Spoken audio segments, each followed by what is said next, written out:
Loss होवेगो। ना ना ना, सेठानी कहने लगी अगर ऐसी बात है तुम्हें आज जानो पड़ेगो। सेठ जी कहने लगे बावरी हैगी का एकदम से उचंगाएगी तो अरे लॉस हो जाएगा, दुकान बंद करनी पड़ेगी।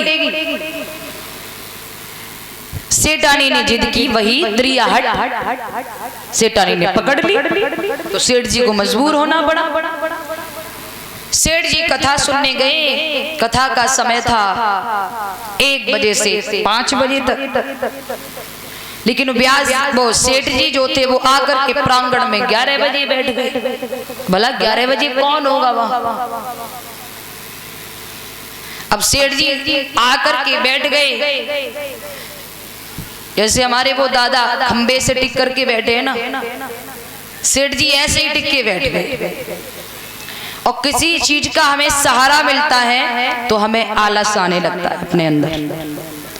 सेठ जी टिके टिके आराम से बैठे रहे और भगवान की एक ऐसी कृपा कि थोड़ी देर बाद सेठ को नींद आ गई।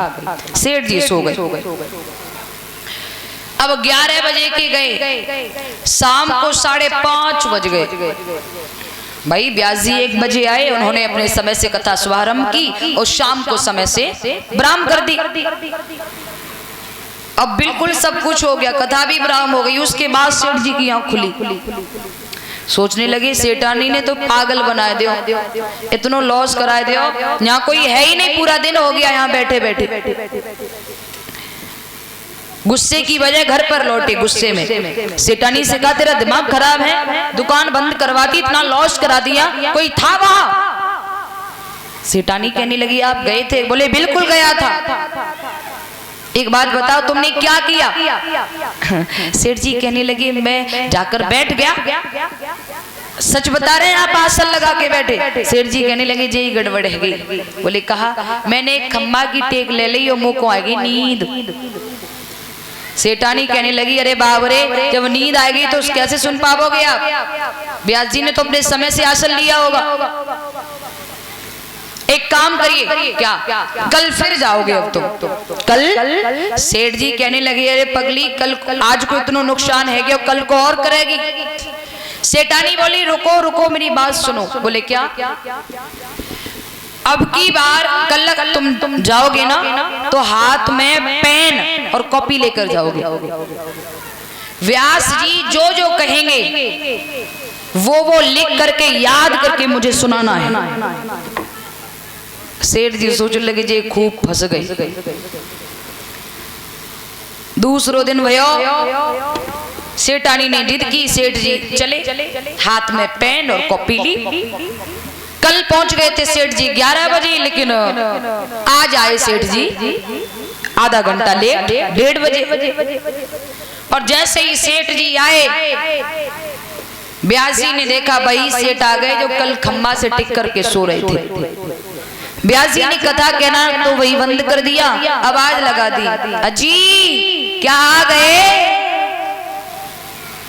अब भाई भरी सभा में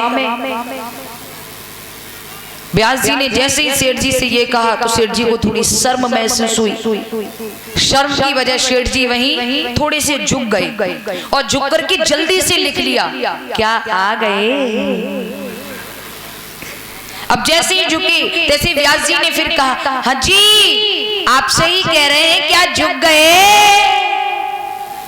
अब सेठ जी सोचने लगे ये छोड़ेंगे नहीं हमें, लाओ यहीं बैठ लेते हैं। जल्दी से बैठ करके लिख लिया कि अब क्या झुक गई। अब जैसे ही सेठ जी बैठे, व्यास जी ने तीसरी बात फिर कही हाँ जी अब क्या बैठ गए? सेठ जी ने जल्दी से लिखा अब क्या बैठ गए। अब सेठ जी विचार करने लगे ये हमें बैठने नहीं देंगे, सभा के बीच में मुझे शर्मिंदा करते ही जा रहे हैं। सेठ जी ने क्या किया, कॉपी पेन उठाई और एकदम से भागना शुरू कर दिया अपने घर की ओर। व्यास जी ने आवाज लगाई अजी अब क्या चल दिए? अब सेठ जी भागते जा रहे हैं, लिखते जा रहे हैं, जल्दी। अब क्या किया, वो जो 4 बातें लिख ली ना, वही कॉपी पेंसिल लेकर के अपनी दुकान पर पहुंचे। सोचने लगे दुकान चलाऊंगो आराम से और जे याद कर लूंगो, शाम तक घरे जाऊंगो, सेठानी पूछेगी तो आराम से सुनाई दूंगो। अब दुकान आकर के खोल ली अपनी। अब कस्टमर आने लगे। जब कस्टमर आने लगे तो उन्हें टाइम नहीं मिल पाया उन 4 शब्दों को याद करने के लिए।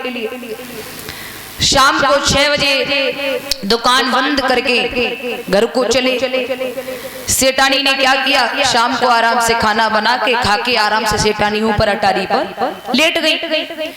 सेठ जी सोचने लगे राम जो बहुत अच्छो भयो, अगर सेठानी नीचे होती तो तुरंत पूछती बताओ कहाँ कहाँ सुन के आए। राम ने भलो कियो जो सेठानी अवे ना है, वो लेट गई अटारी पे, मैं नीचे ही लेटूंगा, पूरी रात भर में याद कर लूंगा और सवेरे होते ही सेठानी को सुनाए दूंगा। अब सेठ जी जाकर नीचे लेट गए चारपाई पर, सेठानी ऊपर अटारी पे लेटी। फाटक राम जाने फाटक खुला रह गया, कैसे गेट का मतलब घर का। अब सेठ जी सोचने लगे क्या करें, कैसे याद करें। मोबाइल की टॉर्च जलाई, फ्लैश जला करके अब आधी रात्रि के समय सेठ जी ने वो कॉपी पेन निकाली और कॉपी निकाल के मोबाइल के फ्लैश से देख देख कर उन्हें याद करने लगे। अब भगवान की ऐसी कृपा हुई कि उसी रात सेठ के घर में 4 चोर घुस आए। अब जैसे ही चोर घुसे तैसे ही सेठ जी ने पहली बात याद करी, कहा आए गए। चोर कहने लगे भैया जाने तो देख लियो, नहीं है झुक ले ना हड्डी को सुरमा बना देवे गो, सेठ को घर है जो। अब चोर जैसे ही झुके, अब सेठ जी विचार करने लगे कि एक शब्द तो याद है क्यों, लाओ दूसरा और कर लो। और जैसे ही झुके तैसे ही सेठ जी ने कहा हाँ जी आपसे ही कह रहे हैं, क्या झुक गए। चोर कहने लगे भैया अब कोई कसर नहीं है, पक्का ही देख ले, अब नहीं है बैठ लो तो बढ़िया रहे, वरना गिर जाएंगे मर जाएंगे। अब जैसे ही चोर बैठे सेठ जी विचार करने लगे 2 शब्द तो याद हो गए, लो तीसरी बात और याद कर लो। और जैसे ही तीसरी बात कही सेठ जी ने हाँ जी अब क्या बैठ गए। चोर कहने लगे भैया अब बिल्कुल भी संशय नहीं है, अब भाग लो यहां से। और जैसे ही चोर उठ करके भागे तैसे ही सेठ जी ने ऊंचे स्वर में कहा हाँ अब क्या चल दिए। अब तो भैया चोर उठते गिरते भागते हुए निकल गए। तो इस दृष्टांत से हमें आपको क्या शिक्षा मिलती है, इससे हमें ये शिक्षा मिलती है अगर उस रात सेठ जी अपने सेठानी के कहने पर सेठ जी सत्संग में उस दिन नहीं जाते तो उस रात सेठ जी का घर दौलत चोर लूट ले जाते। इसलिए कहते हैं कि अन्न का कड़ और संत का क्षण हमें और आपको कभी बर्बाद नहीं करना चाहिए।